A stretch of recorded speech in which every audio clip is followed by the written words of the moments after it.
but I got my friend, my brother-in-law here, and his company, so we'll last it out. It is hard, but we will do it.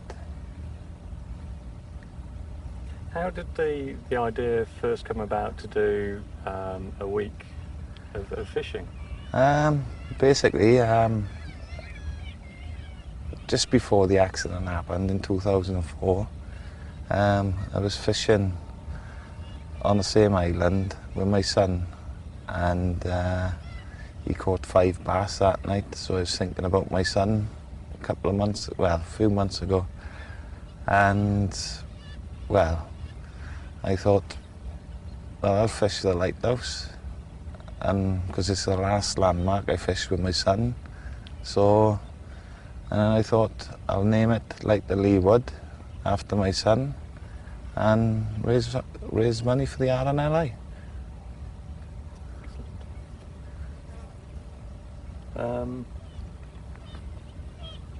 Why specifically the RNLI? I mean, it may sound like a silly question, Yeah.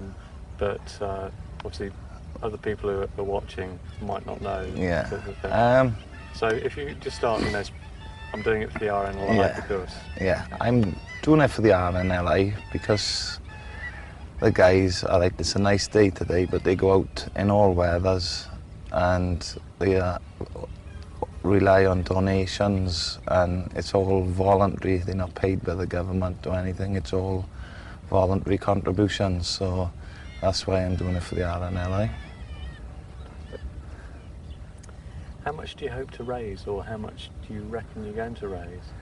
I wouldn't like to put a figure on that one, but I know we're up to £1,000 already, so if there's anyone out there who wants to donate, they can donate.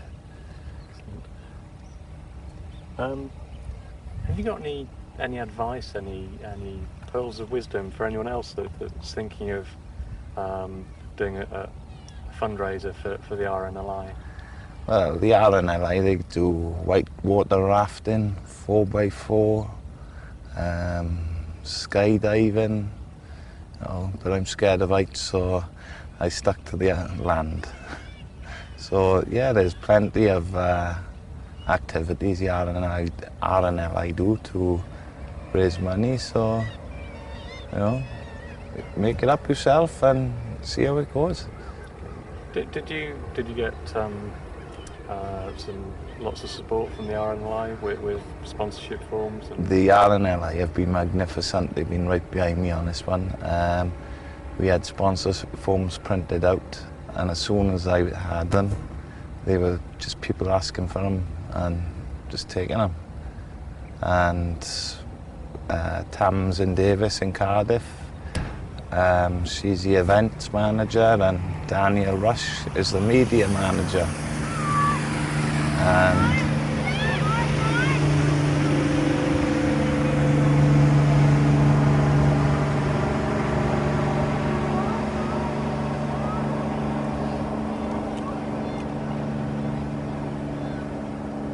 it's quite noisy, that. sea serpent. Okay. Right, sorry, you were saying Tamsin... Yeah.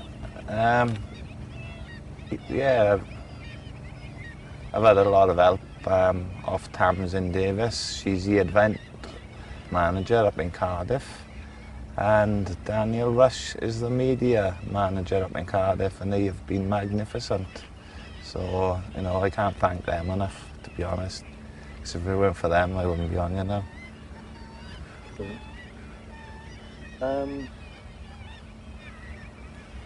I'm just going to go back to why specifically you're doing this. Just need to now you've settled down a bit, and Yeah. because what I'm after is just why you're doing it, and whether it's I suppose in some way helping you with your terrible loss as well. Turning the disaster into something that you... So talk about the accident, is it? Not so much, but just what really drove you to want to do this? As much as you're comfortable with. Yeah, basically we set off from Mumbles and went round the Gower coast. It took us about 2.5 hours and we went to a place called Burryport where there's an old cast iron lighthouse called Whitford Lighthouse. And we come round, we fished there most of the day, and we decided then to come round and make our way back slowly. So we were in Llangennith, we started fishing off there for about 3/4 of an hour, and a wave come along. It was a day like today. It was a lovely day in certain respects, but and a wave hit us side on, and the wave hit my mate over the boat, and me and my son ended up in the cabin. And when we were in the cabin, I told him not to speak too much, because not to use the air in the air pocket we had. And well, we had a chat, we put our life jackets on, and we decided to link arms and, well, swim for it. So after we dived in, but with a life jacket on, it's like when you're in a capsized boat, it's hard to dive down. It's like holding a football in a swimming pool and trying to stay under the water, Yeah. and it's impossible. So I dragged my son, Lee, to the back of the boat.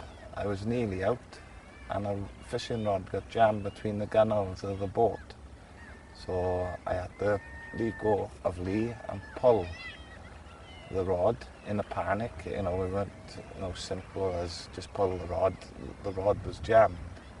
So I pulled the rod away, and I come up at the back end of the boat, and basically the propeller was in my face. Lucky enough, the engine had cut out, and well, then my mate was on the front of the boat, and the last few words I heard from Lee was, "Is my father okay?"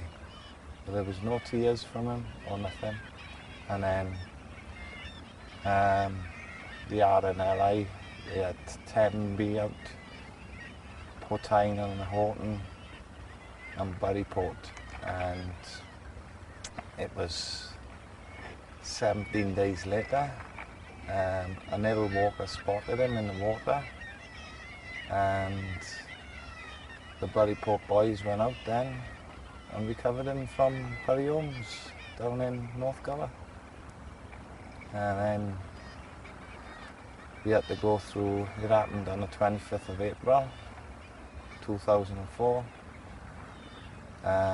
Dental records proved inconclusive, so me and his mother, Nikki, had to have DNA tests, and we laid him to rest then on the 18th of June 2004.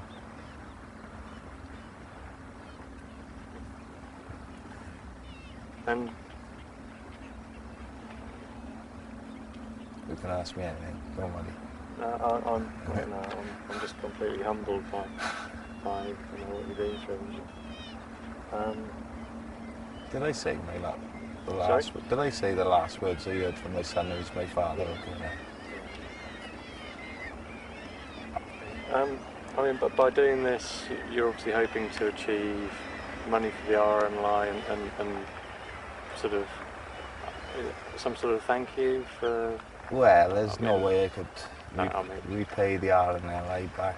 There's no way I can get my son back. But at the end of the day, it is all for the RNLI, and I can't thank the guys well enough. And that's from the bottom of my heart, that is. Thank you very much. I think I've got everything I need.